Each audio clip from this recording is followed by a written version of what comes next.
Hello, how are you all? ഞാൻ ഈ കുറച്ച് ദിവസമായിട്ട് ഓരോ വിഷയങ്ങളെപ്പറ്റി പറഞ്ഞുകൊണ്ടിരിക്കുകയാണല്ലോ. ഹോട്ടൽ മാനേജ്മെൻറ്റിൻ്റെ ഇപ്പോൾ ഫ്രണ്ട് ഓഫീസിനെ കുറിച്ച് നമ്മൾ ഡിസ്കസ് ചെയ്തുകൊണ്ടിരിക്കുന്നത് അല്ലേ. കഴിഞ്ഞ എപ്പിസോഡ് നമ്പർ 8 ഞാൻ കുറച്ച് ഏറെ കാര്യങ്ങൾ പറഞ്ഞു തന്നിട്ടുണ്ടായിരുന്നു.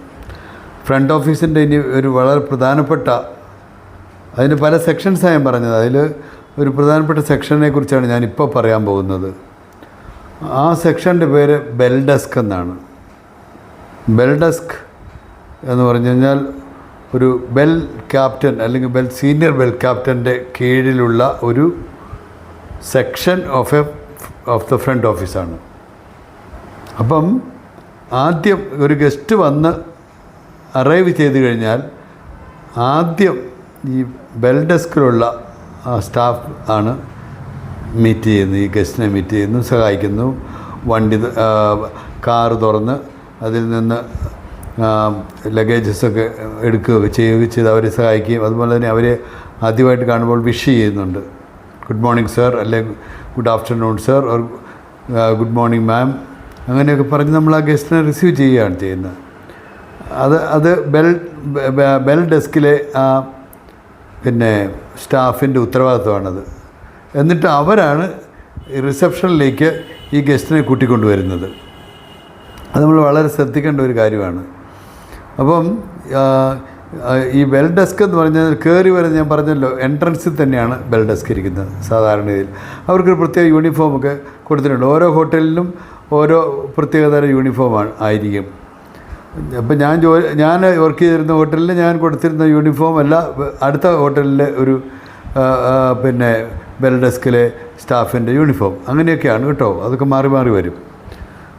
അപ്പോൾ ഇവരുടെ ജോലി എന്താണ്? ഈ ബെൽ ഡെസ്കിലെ സ്റ്റാഫിൻ്റെ ജോലി ഞാൻ പറഞ്ഞല്ലോ, സീനിയർ ബെൽ ക്യാപ്റ്റനുണ്ട്, ബെൽ ബോയ്സ് ഉണ്ട്. അപ്പോൾ ഈ ബെൽ ക്യാപ്റ്റൻ്റെ നേതൃത്വത്തിലാണ് ഈ ബെൽ ബോയ്സ് ജോലികളൊക്കെ ചെയ്യുന്നത്. അവർക്ക് ഒത്തിരി ജോലികൾ ചെയ്യാനുണ്ട് കേട്ടോ. അവർ ഒരു ദിവസം എന്ന് പറഞ്ഞു കഴിഞ്ഞാൽ, സ്പെഷ്യലി അറൈവൽ ടൈം എന്ന് പറഞ്ഞു കഴിഞ്ഞാൽ ഓർ ഡിപ്പാർച്ചർ ടൈം, ഇത് രണ്ടും ദേ ആർ സോ ബിസിയാണ് അവർ. എന്ന് പറഞ്ഞു കഴിഞ്ഞാൽ പ്രത്യേകിച്ച് ലഗേജുകൾ ഒക്കെ എടുത്തുകൊണ്ട് വരണം. റൂമിൽ പോയിട്ട് അവർ ചെക്കൗട്ടാണെങ്കിൽ റൂമിൽ പോയി ഈ ബാഗേജസ് ഒക്കെ എടുത്തുകൊണ്ട് വന്ന് റിസപ്ഷനിൽ കൊണ്ടുവന്ന് വെക്കണം, ലോബിയിൽ കൊണ്ടുവന്ന് വെക്കും. അതിന് ശേഷം അത് ഓരോ വാഹനങ്ങളിലായിട്ട് കയറ്റിവിടും.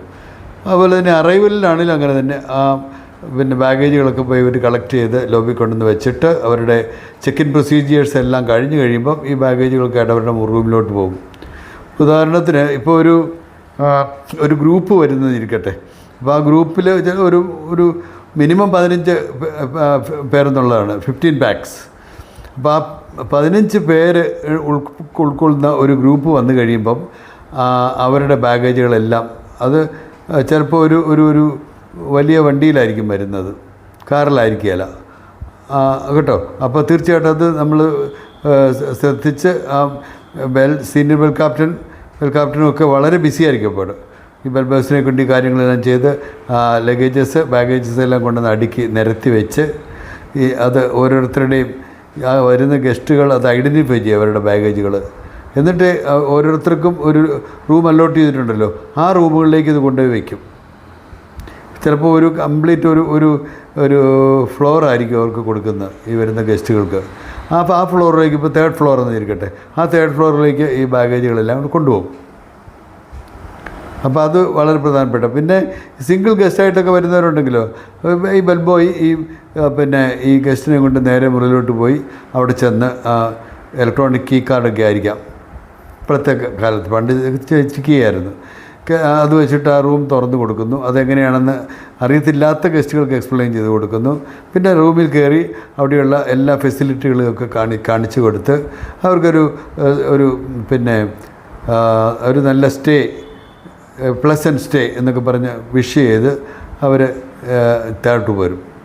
പിന്നെ നമ്മളവിടെ ഈ ടിപ്സ് വാങ്ങാനൊന്നും അവിടെ നോക്കി നിൽക്കാൻ പാടില്ല ബെൽ ബോയ്സ്. അത് ആ ഹോട്ടലിൻ്റെ പോളിസിക്ക് എതിരാണത്. ഗസ്റ്റ് എന്തെങ്കിലും വിളിച്ച് കൊടുക്കുകയാണെങ്കിൽ ദാറ്റ്സ് റൈറ്റ്. അല്ലാതെ ആ ബെൽ ബോയ് അവിടെ നോക്കി നിൽക്കാനൊന്നും പാടില്ല. അത് അതൊരു വളരെ മോശമായൊരു അഭിപ്രായം ആ ഹോട്ടലിനെ കുറിച്ചുണ്ടാവുകയുള്ളൂ. അപ്പോൾ അതങ്ങനെ ചെയ്യാനായിട്ട് പാടില്ല. പിന്നെ ഉള്ളത് ബെൽ ബോയ്സ് ന്യൂസ് പേപ്പേഴ്സ് എല്ലാം കൊണ്ടുപോയി റൂമുകളിൽ കൊടുക്കും. ഇപ്പോഴാണെങ്കിലും അതുണ്ട്, ന്യൂസ് പേപ്പർ വിത്ത് കോഫി. അത് കോഫി കൊണ്ടുവരുന്ന റൂം സർവീസ് എന്നാണ് കേട്ടോ, ബെൽ ബോയ്സ് അല്ല. പക്ഷേ ന്യൂസ് പേപ്പേഴ്സൊക്കെ അവിടെ കൊണ്ടുപോയി കൊടുക്കും. പിന്നെ അവിടെ എന്തെങ്കിലും മെയിലുകളൊക്കെ ഉണ്ടെന്നുണ്ടെങ്കിൽ പോസ്റ്റ് ചെയ്യാമല്ലൊക്കെ ഉണ്ടെന്നുണ്ടെങ്കിൽ അതൊക്കെ മേടിച്ചു കൊണ്ടുവന്നവർ അത് കൊണ്ടുപോയി പോസ്റ്റ് ചെയ്യാൻ പോകും. അങ്ങനെ അവരുടെ സർവീസ് എന്ന് പറഞ്ഞു കഴിഞ്ഞാൽ ഒരു വലിയൊരു ഒരു സന്തോഷം ഉണ്ടാക്കുന്ന ഒരു കാര്യമാണ്. ഗസ്റ്റുകൾക്ക് പ്രത്യേകിച്ചും ഈ ബെൽ ബോയ്സിൻ്റെ സർവീസ് എന്ന് പറഞ്ഞു കഴിഞ്ഞാൽ അത്ര വലിയൊരു സർവീസാണ് അവരെ സംബന്ധിച്ച്. അപ്പോൾ തീർച്ചയായിട്ടും നമ്മളത് മനസ്സിലാക്കിയിരിക്കണം. പിന്നെ ഈ bell boys they should be able to speak good English. തീർച്ചയായിട്ടും അത് ആ ലാംഗ്വേജ് അപ്പോൾ കാരണം ഡിഫറെൻറ്റ് ഭാഷകൾ സംസാരിക്കുന്ന ഗസ്റ്റുകളാണ് വരുന്നത്. ഇപ്പോൾ കേരളത്തിലേക്കാണെങ്കിൽ മലയാളം നന്നായിട്ട് അറിഞ്ഞിരിക്കണം, പിന്നെ അതിൻ്റെ കൂടെ ഇംഗ്ലീഷും വേണം. ഇപ്പോൾ എല്ലാവരും മലയാളം അറിയാവുന്ന ഗസ്റ്റ് ആയിരിക്കില്ല വരുന്നത്, അങ്ങനെ. പക്ഷേ ഇംഗ്ലീഷ് മിനിമമായിട്ട് അറിഞ്ഞിരിക്കണം. ഹിന്ദി കൂടി അറിയാമെങ്കിൽ ഏറ്റവും ബെസ്റ്റ്. അപ്പോൾ അങ്ങനെ നമ്മൾ ആ ഗസ്റ്റുകളെ സ്വീകരിച്ചു, അവരോട് സംസാരിച്ച് അവരെ വിഷ് ചെയ്യുന്നു, good morning or good afternoon according to the timings.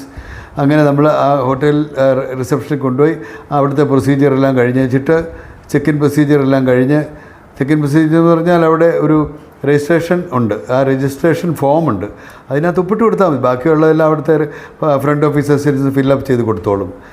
പാസ്പോർട്ടാണെങ്കിലും passport അത് കാണിച്ചു കൊടുത്ത് അവരതിൻ്റെ ഒരു ഫോട്ടോ കോപ്പി എടുത്ത് വെക്കും. പിന്നെ OCI overseas citizen of India, അവരുടെ അതും ഒരു വിസയാണ് വാസ്തവത്തിൽ, അതിൻ്റെയൊക്കെ ഫോട്ടോ കോപ്പി എടുത്ത് വെക്കുക. അങ്ങനെ അതെല്ലാം പിന്നെ ആധാർ കാർഡ് അതിൻ്റെ നമ്മളത് ഫോട്ടോ കോപ്പി എടുത്ത് വെക്കും. എന്തിനാണ്? ഇതെല്ലാം ഓരോ ഡോക്യുമെൻറ്റ്സുകളാണ്, അത് സൂക്ഷിച്ച് വെക്കണം. പിന്നെ വേറെ എന്തെങ്കിലും അവരുടെ കയ്യിൽ ഗസ്റ്റുകൾക്ക് അത് പറഞ്ഞു കൊടുക്കണം. അത് എന്തെങ്കിലും പിന്നെ വാല്യുബിൾസ് ആയിട്ടുള്ള സ്വർണമോ അല്ലെങ്കിൽ ഡയമണ്ട്സോ അങ്ങനെ എന്തെങ്കിലുമൊക്കെ ഉണ്ടെന്നുണ്ടെങ്കിൽ ഫ്രണ്ട് ഓഫീസ് മാനേജറെ ഒന്ന് കാണാൻ പറഞ്ഞേക്കുക. നമ്മൾ പിന്നെ കൂടുതലൊന്നും അതിനകത്തേക്ക് ബെൽ ബോയ്സ് ആരും കൂടുതൽ അതിനെപ്പറ്റി അന്വേഷിക്കാൻ പോകുന്നില്ല. ഫ്രണ്ട് ഓഫീസ് മാനേജറുടെ അടുത്തോ ലോബി മാനേജറോ അടുത്ത് ചെന്ന് ഏതെങ്കിലും ഒരു എക്സിക്യൂട്ടീവ് ചെന്ന് അവരത് അതിനുള്ള അറേഞ്ച്മെൻറ്റുകൾ ചെയ്തോളും. അപ്പോൾ അതിൻ്റെ ബാക്ക് ഓഫീസിലായിട്ട് പ്രത്യേകമായിട്ടുള്ള എല്ലാ സൗകര്യങ്ങളും ഇത് വയ്ക്കാനുള്ള ഈ ആഭരണങ്ങളൊക്കെ വയ്ക്കാനുള്ള പിന്നെ സൗകര്യങ്ങൾ അവിടെ ഏർപ്പെടുത്തിയിട്ടുണ്ട്.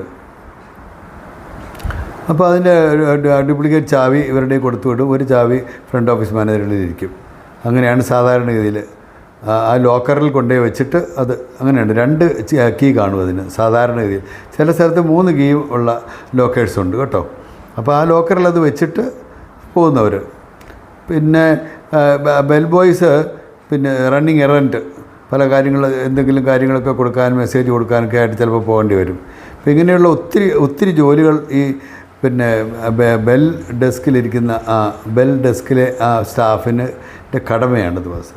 പക്ഷേ അതിനെല്ലാം ശരിക്കും കോർഡിനേറ്റ് ചെയ്ത് കൊണ്ടുപോകുന്ന ഈ സീനിയർ ബെൽ ക്യാപ്റ്റനാണ്, under the guidance of the front office manager or lobby manager, assistant front office manager ഒക്കെ കാണും അവിടെ കേട്ടോ. അപ്പോൾ അതിനെപ്പറ്റി ഒരു അറിവ് വേണം വാസ്തവത്തിൽ. ഇതൊരു വളരെ പ്രധാനപ്പെട്ട ഒരു സെക്ഷൻ ഓഫ് ദ ഫ്രണ്ട് ഓഫീസാണ് കേട്ടോ. പിന്നെ നമ്മളിനി അടുത്ത തവണ ഞങ്ങൾ കോൺസിയേഴ്സിനെ കുറിച്ച് പറയുന്നുണ്ട്. കോൺസിയേഴ്സ് എന്ന് പറയുന്നത് ചിലപ്പം ബെൽ ഡെസ്കും അതുപോലെ തന്നെ കോൺസിയേഴ്സും കണ്ടെന്നിരിക്കും. ചില സ്ഥലങ്ങളിൽ ബെൽ ഡെസ്ക് മാത്രമേ കാണുകയുള്ളൂ. കോൺസിയേഴ്സ് എന്ന് പറഞ്ഞാൽ ഫ്രഞ്ച് ടേമാണിത്. കെയർ ടേക്കർ എന്നുള്ള ഒരു വാക്കാണിത് വാസ്തവത്തിൽ, ആ ഫ്രഞ്ച് ടേമിൻ്റെ അർത്ഥം. അതിനെപ്പറ്റി ഞാൻ അടുത്ത എപ്പിസോഡിൽ പറയുന്നതായിരിക്കും കേട്ടോ. Thank you so much.